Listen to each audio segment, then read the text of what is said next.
Hello and welcome to the Kim Iverson Show. Thank you guys so much for joining us. We do have a very interesting show for you tonight. We're going to be talking to someone who has been inside of Iran during this war, an American citizen, a journalist, a content creator named Ahmad, traveled to Iran and was there during these last several weeks, filming, talking to the Iranians, living life in Iran during this war. It's going to be a very interesting conversation. I know a lot of people are talking about the ceasefire agreement right now. I got to be honest, I just don't think there's any point in talking about something until it's actually something. I know a lot of people yesterday were celebrating and saying, oh, see, we got a ceasefire agreement. Trump is the greatest negotiator on the planet. None of you guys had any faith. And now you're all needing to apologize. And then today, the Iranians came out and said, you've already violated 3 points of the ceasefire agreement. So basically it's off.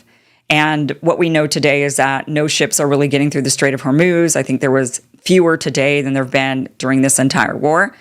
And so, you know, it's like when it comes to ceasefire agreements, especially when Israel and the United States are involved, they can't be trusted, unfortunately. And so we have to kind of wait and see, is there going to be an actual ceasefire agreement or is there not?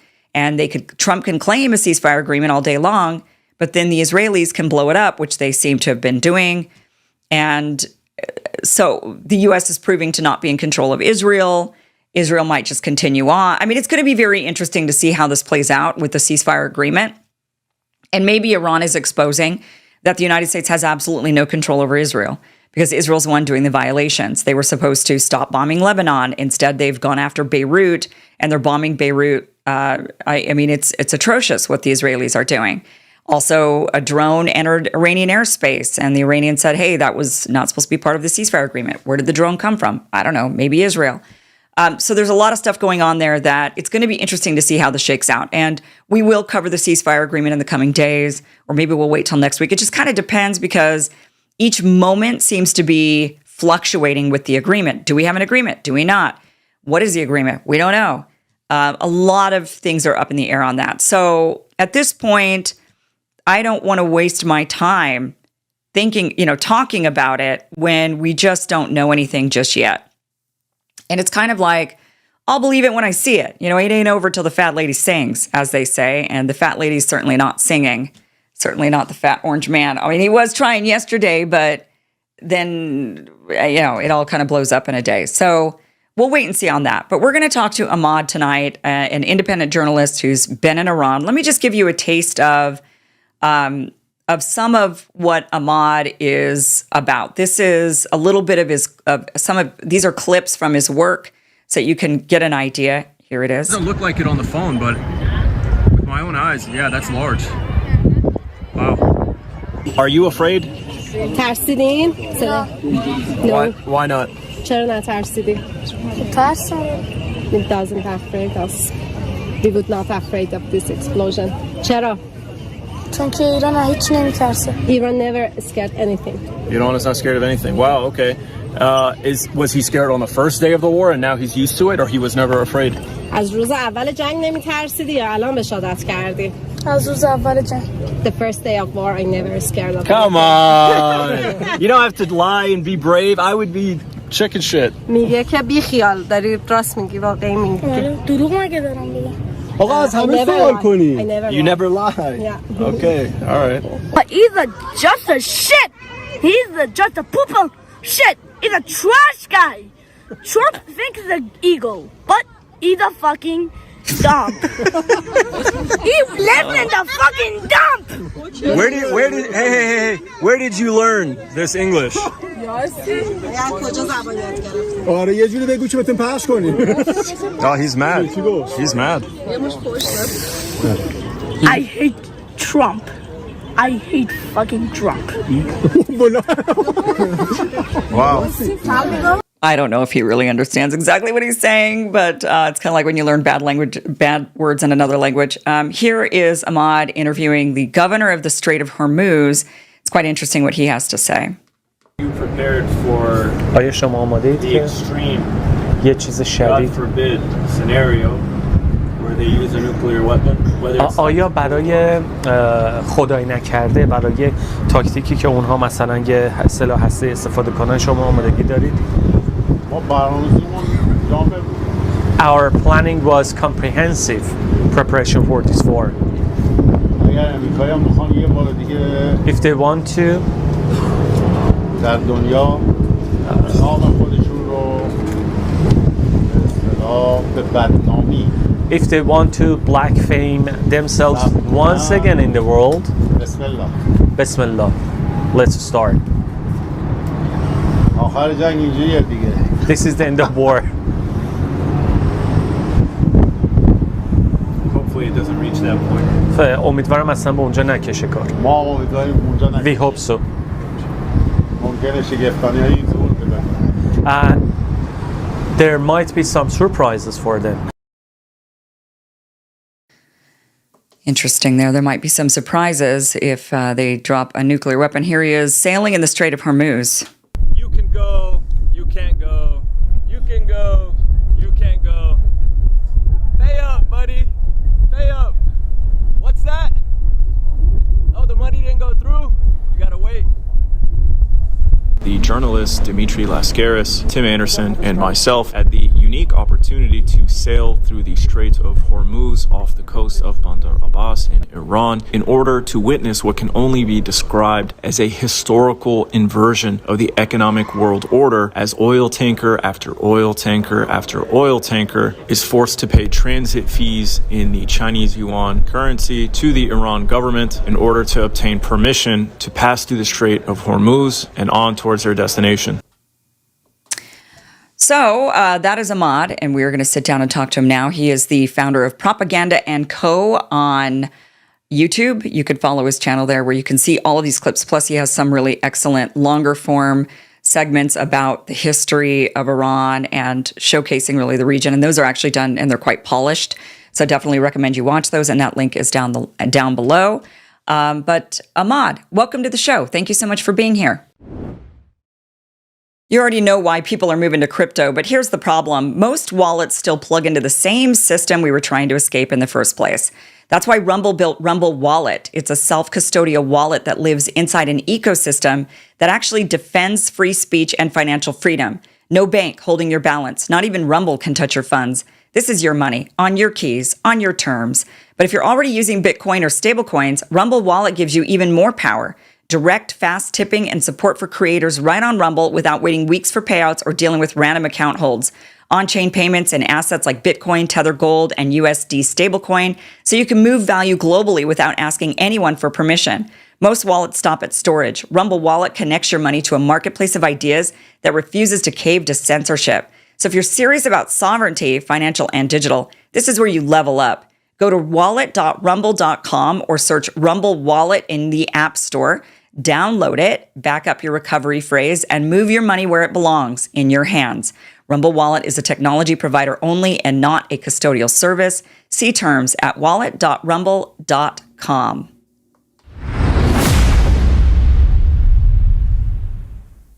Hey, thanks for having me.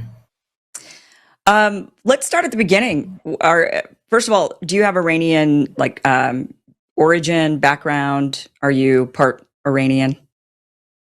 No, I'm actually from next door in Iraq. Okay. I was born in Iraq, but I grew up in the United States. That's where I've lived most of my life. English is my first language, and so I look like I'm from Iran, but I'm not. Do you speak Farsi? I don't know. And actually, when I went to Iran, a lot of people were shocked and surprised because they look at me and they think that I'm from Iran. And then when they hear me speaking English, they're so confused. But yeah. Okay, so what made you want to go to Iran? Is this your first trip there? Had you been there before? This is actually my second trip. I went last summer right before the 12-day war. So it was about 3.5 weeks before. And I'm a passionate content creator, an independent journalist, I suppose. I love to produce explainer videos for my own understanding and then share that with my audience. And over the last 2 years, of course, covering October 7th, what's happening in Gaza and the region, there's simply no way to discuss the region, Israel, October 7th, without including Iran in the conversation. We know that Israel's objective was to obviously commit genocide in Gaza, expand the Greater Israel Project, and the only perceived enemy that they, love to target and say that for many decades now that they want to get out of the way is Iran. And so a couple of years ago, I and many others, I think that I don't think there's anything unique about this, but I felt as though Iran is eventually, the war will be taken to Iran. And so last summer I had an opportunity to go see it, and I wanted to go see it because it kind of is like North Korea. We don't know what is actually going on there, and there's so much negative propaganda about it. And so I wanted to go see it. And I would joke with my friends, I want to see it before the US and Israel try to destroy it. I want to see it as it is. And so I went last summer with Max Blumenthal and Dimitri Lascaris and other journalists from the West. And, we spent most of our time in Tehran. But this trip to Iran was different, obviously, because it actually was taking place during the war. And this time I got to go to more than just the capital. And so I actually traveled across, I can't even tell you how many thousands of kilometers, just driving from city to city to city.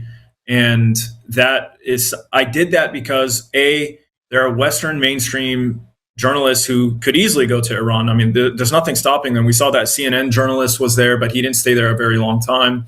Iran is not censoring journalists. They're not preventing them from doing any kind of reporting, but they refuse to go. And so that was one motivation for me, was to go and be among the few. Tim Anderson and Dimitri Lascaris came along as well, and we wanted to be a voice, for the Iranian people who are being subjected to U.S. and Israeli bombs.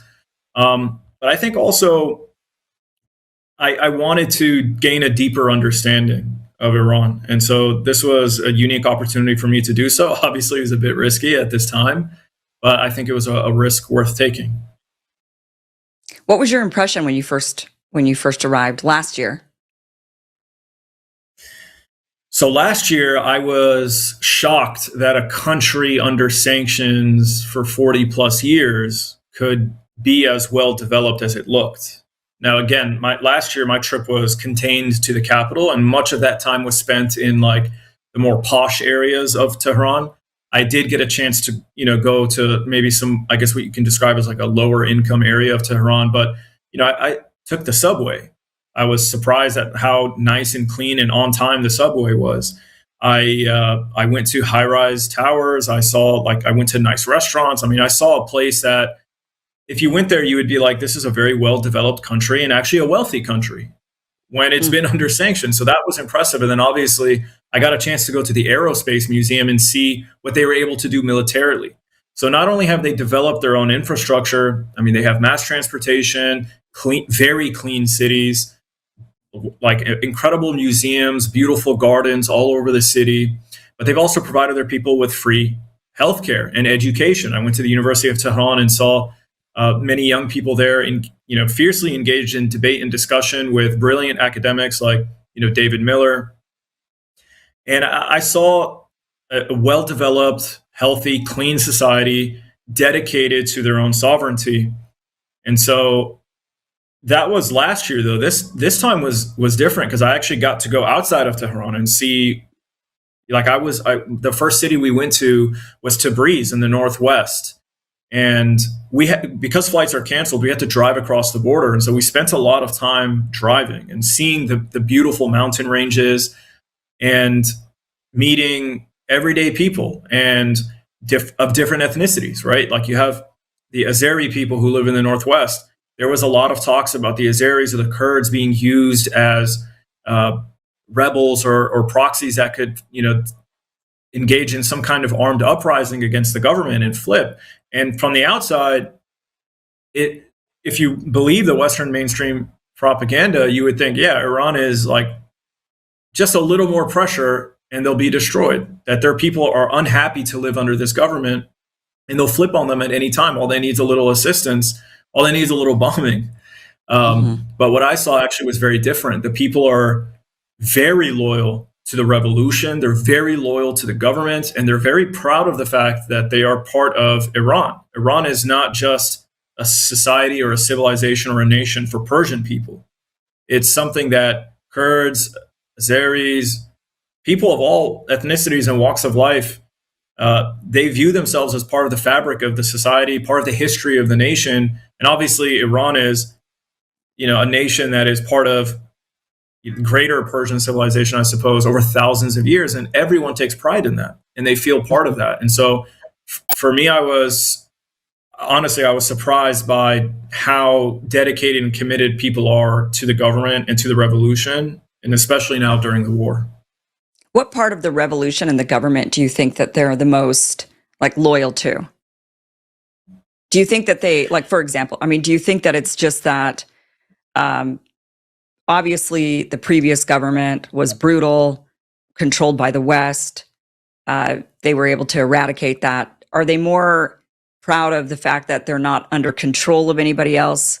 Would you say that the people you talk to really like the religious aspect of the government? Would you say that they, was it more of the independence aspect of it? Was it more of the religious aspect of it? What would you say they were most proud of?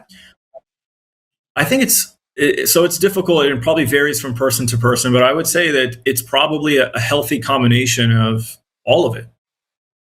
Sovereignty is a very big deal for, the Iranian people view Iran as not really comparable to other states. If you think about the Middle East as a whole, right?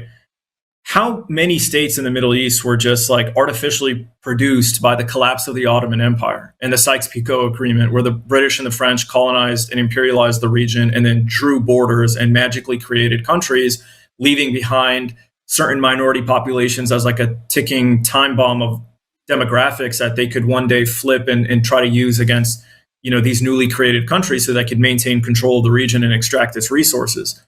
Mm-hmm. Iran is different. It's not a newly created country. I think it was Ali Larijani, the secretary who was assassinated by Donald Trump a few weeks ago.